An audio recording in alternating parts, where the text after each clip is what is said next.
There was a story from earlier this month where a man was outside and he noticed something that seemed odd. He was sitting in his truck and he noticed something odd. And what he noticed was there was a little girl walking down the street by herself. The man named Joshua Threat, who lives in Detroit, thought it was odd to see a young child, only 6 years old, walking down the street by herself. He was concerned because the child didn't have on a hat, the child didn't have on gloves, and the child apparently didn't have on the proper shoes. And if you don't know anything about Detroit, it is this close from Canada and it is cold and the winters can be brutal. And so he wanted to put the child in his truck to warm her up because he knew it was cold out, but he didn't want people to think that he had any nefarious intent. And so he didn't know what to do. This was an odd situation to see this child walking by herself. The little girl is silently walking in the cold. And so this morning I want to use for a subject, using our voice. We live in a world where folks are being silenced.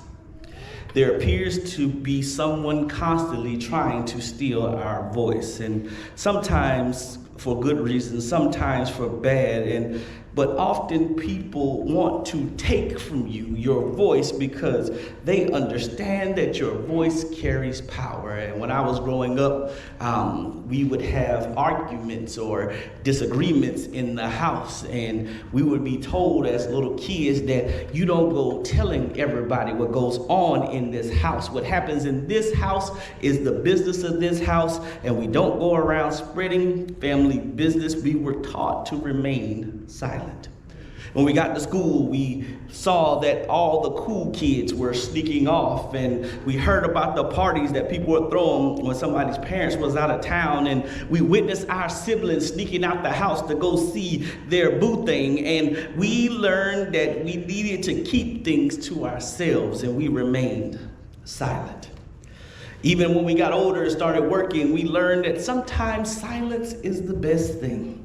We're at work and we see things going wrong and we see folks being mistreated, but we realize that I need to pay the rent, I need to take care of the car note, I need to pay the mortgage, and so I'm going to keep quiet because I don't want to risk getting fired. And so we learn from these experiences that sometimes being quiet has benefits. We learn that sometimes being silent has its ability to save us. And so now when we see things happen, we turn a blind eye. When we're sitting on the bus and we see shady things happen, we're silent. When we are out and about and we see things going on, we learn that keeping quiet is the best method.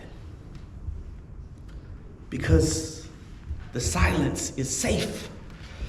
The silence has benefits. And what do you mean, preacher? A lot of times we have learned that if we are quiet and silent, there are benefits. We get legs up on things, and we oftentimes are silent when we are coming out on top. Why are we going to tell the boss that we found a special spot where the cameras don't see, where we can sit there for 30 to 40 minutes to get us a little break when things are getting too rough? Why are we going to tell somebody that we found the glitch in the system so that way we can clock in and not be there but still get paid? We have realized that silence benefits.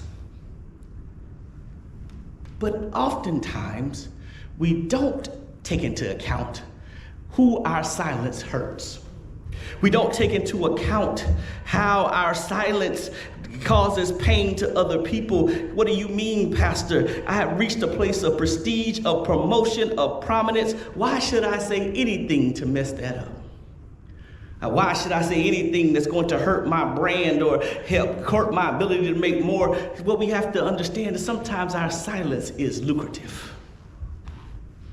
It's lucrative for me not to say anything or cause any trouble or ruffle any feathers, because guess what? As long as I do that, I can take care of myself. I can take care of my family. And a lot of times we look at our gifts and abilities and position, and God has placed you there not for you to be silent, but for you to be a voice for other people. I know silence can help you, but there are sometimes some internal ramifications. In our text, we have a parable.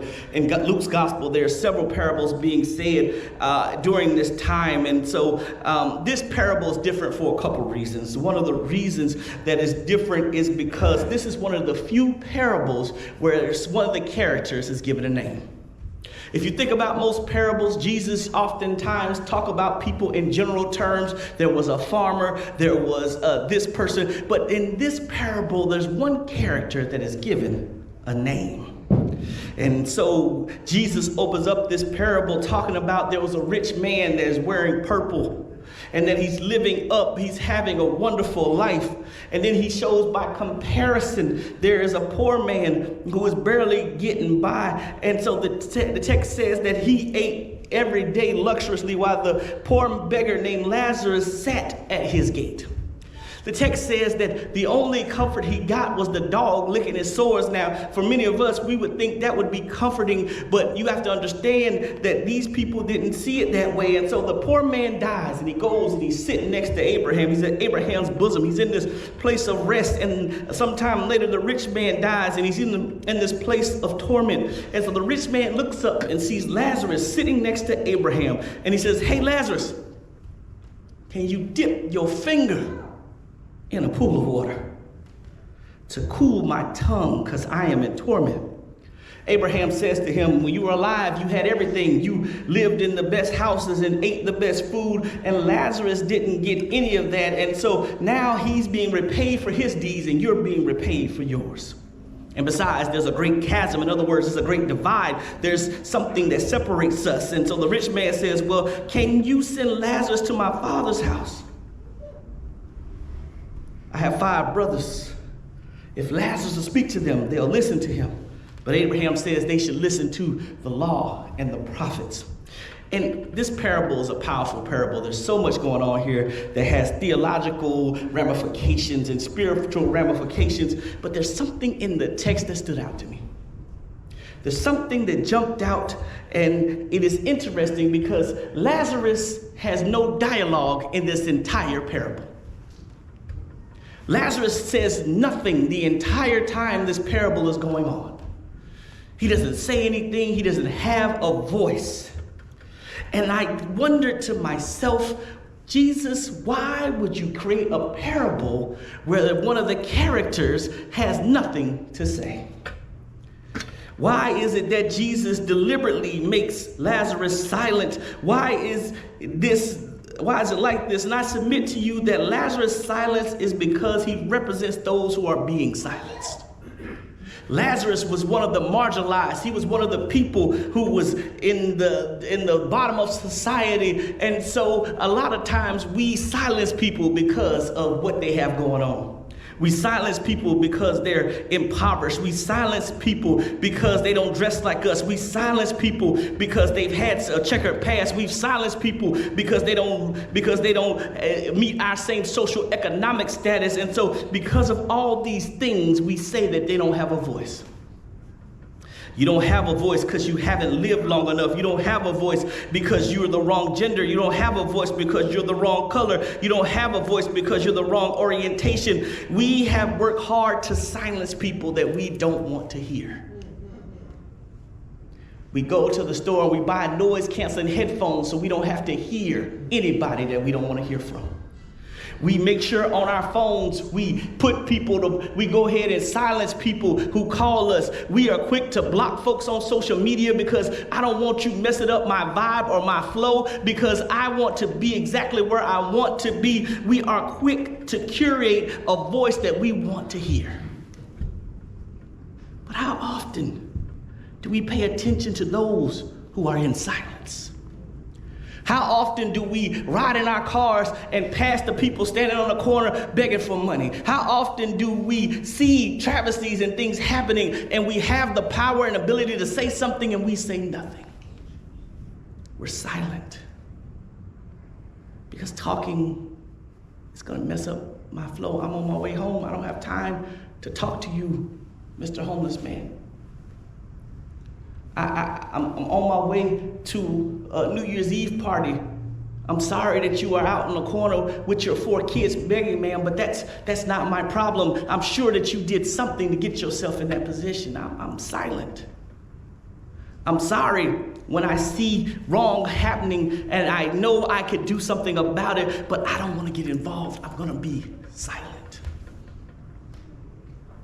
I submit to you that maybe Jesus chooses to allow Lazarus to be silent because he expects us to be his voice. I submit to you that maybe Jesus is raising us up as Christians to speak out for those who cannot speak out for themselves. If we think about it in our lives, aren't you glad that when your voice was silent, somebody stepped up and spoke for you? Aren't you appreciative that somebody didn't try to silence you when you saw wrong and you stood up for yourself? I understand that it can cause more harm than good, but how do I become the voice of those who have been silenced? I'm glad you asked. Point number 1, we have to understand the silence. The text says that it opens up talking about a rich man. It says he walks around wearing purple. Now, what you have to understand is purple was a hard color to come by. The only way you could get purple dye is you had to collect these shells from out the ocean and crush them down, and it only produced a small amount. You had to get a large amount of shells in order to get this purple dye. And so the only people who could afford purple were rich people. That's why purple is usually associated with kings, because only those who had the money could afford purple. And so this man wore purple and he ate well every day. All we know is that now we understand that he is rich. Now we don't hear how he became rich. He could have got an inheritance. He could have worked hard. He could have been a businessman. But we don't understand how he makes his money. But we do understand that he has resources. If he has enough money to go buy purple clothing, he has resources to spare. And so by comparison, Jesus tells us there was a poor beggar. And notice that the rich man is mentioned first, but he has no name. The only character that has a name, the other character has a name is Lazarus. Well, Lazarus is of the Hebrew name Eleazar, which means God has helped. And so the rich man, though from the outside looks important, notice that he remains nameless. And so the text says that the Lazarus is placed by his gates. That means every day he passed by, he saw him sitting there. The text says he would have been happy to get the crumbs that fell from the rich man's table. But he walked past him in silence. And so the text says that the dogs were licking his sores. Now, dogs were not seen as clean animals. They were seen as not like our little pets, not like Mr. Bailey. We don't keep him in the house. This was something that would have been seen as something disgusting. But even the dogs were willing to show him some kindness because they thought that licking the sores would provide some level of relief. So not only is he at the bottom of society financially, he's at the bottom of the society socially, because if he's covered with sores, the people would not have dealt with him because they would have said he's got himself in something. God is punishing him because of how his outward appearance appears. And if we're honest with ourselves, how often do we look at folks and say, you got yourself in that situation? You're the reason why you're going through. You're the reason why. And so because of that, we're easy to silence them because they did what they said they got themselves in that situation. Now notice what the text says. The text says that they both died.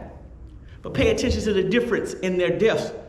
When Lazarus dies, the text says angels came and carried him off to Abraham's bosom. And so even though the rich man might have been silent, God knew his name.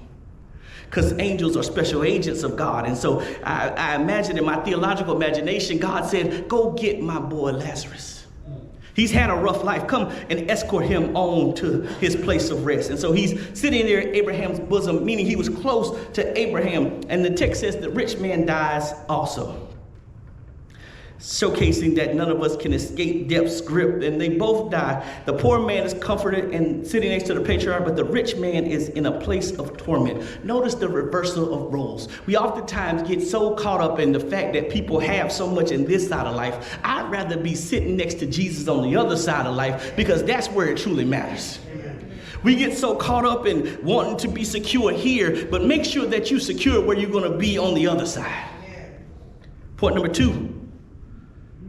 You got to notice when to speak. The text says that the rich man is in a place of torment, and he's looking up, and he sees Lazarus chilling next to Abraham. Imagine the juxtaposition.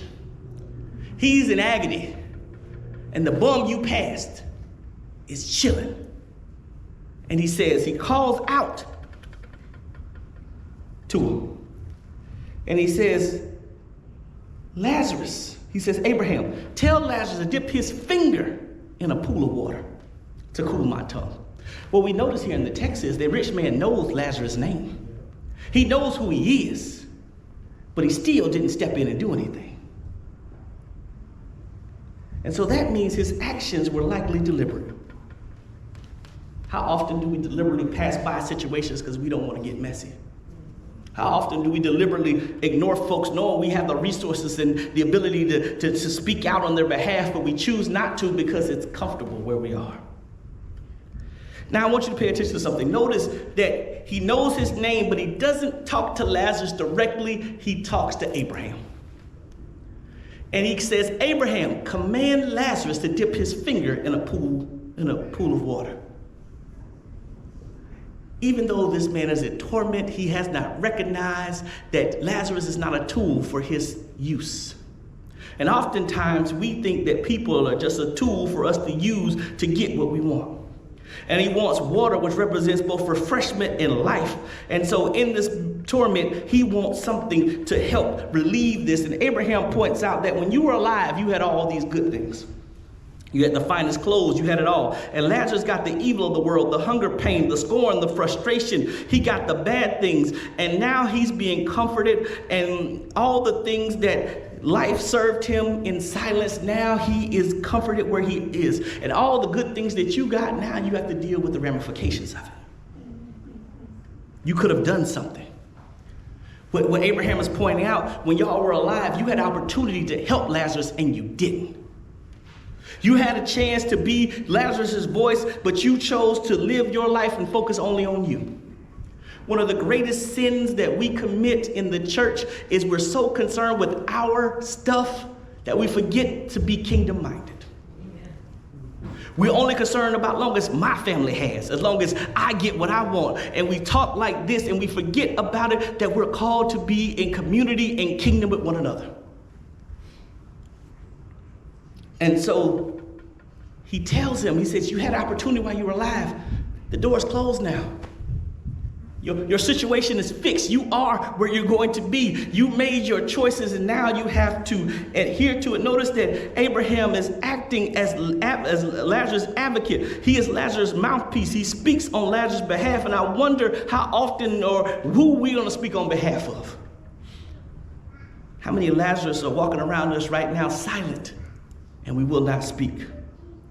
And point number 3, we have to understand that we are a servant.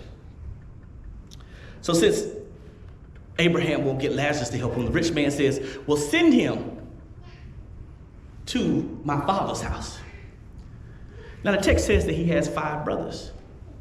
And so I'm assuming if he wants to send Lazarus to his father's house, they must have been operating just like him. We don't know what he was into, but I'm sure if you want to send Lazarus to your brothers, they are doing some of the same stuff you were doing. And he noticed he's still looking for Lazarus to be his tool to be used for his bidding. And so he wants Lazarus' voice now to help his brothers. But Abraham pushes back and says, they got the law and the prophets. They got the book. They got the scriptures. They need to hear the testimony of those who came before them. Their voices should be loud enough and to speak. He says, no, but if somebody comes from the dead, they'll listen to them. And he pushes back at him again and says, no, if they won't believe somebody who come back, and I think Jesus was slickly sliding in there saying, even when I come back, you won't listen to me. Even when I return from the grave, you will not hear my voice because you're too busy focusing on yourself. But back to our story. Mr. Threat, he sees this little girl. She's walking down the street. He's unsure what to do, and he asks the little girl, he says, "Where are you headed?" She says, "I'm going to Thrikel Elementary School." Mr. Thread thinks about it, and that school's 10 blocks away. So this young child, 6 years old, is walking in the snow for 10 blocks. And so the only thing he could choose to do was walk with her. He decides that she didn't have to walk alone that day. And so what he does is he goes on live and he points out the situation. He calls out the situation the little girl has found herself in. And even when he gets to the school, he's sure to tell the teachers what he saw. And because of his actions, the authorities are now investigating what's going on with this child. Imagine if he thought that wasn't his business. Imagine if he decided on today, I'm not going to get involved. It is too much for me. I'm going to wait till somebody else get involved. I'm going to wait till somebody else be her champion. How do you not know that God might be calling you to be that person's champion? How do you know that God might not be calling you to be the voice of the voiceless? How do you know that God might not be calling you to step up for his behalf? And oftentimes we want to push it off on somebody else. Our voices are powerful, but we use it for our own personal gain.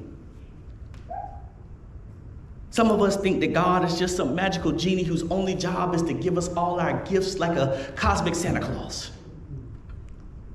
If I be really, really good, God will give me a puppy. If I just come to church and check off every Sunday, God is going to give me all my heart's desires. How do you not know that God might be putting you in a position for you to use your voice for somebody? Lazarus is silent, but we should be Lazarus's voice and speaking out when we see things that are going wrong. The challenge is living in silence is lucrative. Some of us have wrongs going on in our family and we keep it silent because it doesn't hurt us, it doesn't bother us, but yet and still the person who's being hurt, they don't have a voice. You don't want to rock the boat. You don't want to cause any problems. As we end 2025, I feel in my heart that God is placing this church in a position to be the voice of the voiceless. He's putting us in a position to see people in places of hurt and pain and to speak out when we see injustice. And what I'm saying is, I'm not saying we need to jump on every bandwagon, but there's going to be some situation that's going to present itself, and you're going to have to step up. Imagine if this brother didn't say anything. Imagine if he just saw that little girl and said, "Not my problem." Guess what? A lot of people do the same thing. It's not my problem. That's her parents' issue. It's not my problem. It's society's issue. But when you're a part of the kingdom and you see pain and suffering, it is your problem. That's what God called us to do. He didn't call us to build bigger churches and have bigger choirs or have a whole bunch of people sitting up here waiting in line for me to get out of the way so they can be the next pastor. No, he called us to be servants. And so, my brothers and sisters, as we move into this new year, where are we being silent? Where are we seeing things going on that we could say something about and we're keeping it to ourselves? Let me tell you, I know it's scary. Because sometimes this can get you in trouble. It can get you in a bad position. But I'm just crazy enough to believe that if you use your voice to uplift God's kingdom, he's going to take care of you. Amen.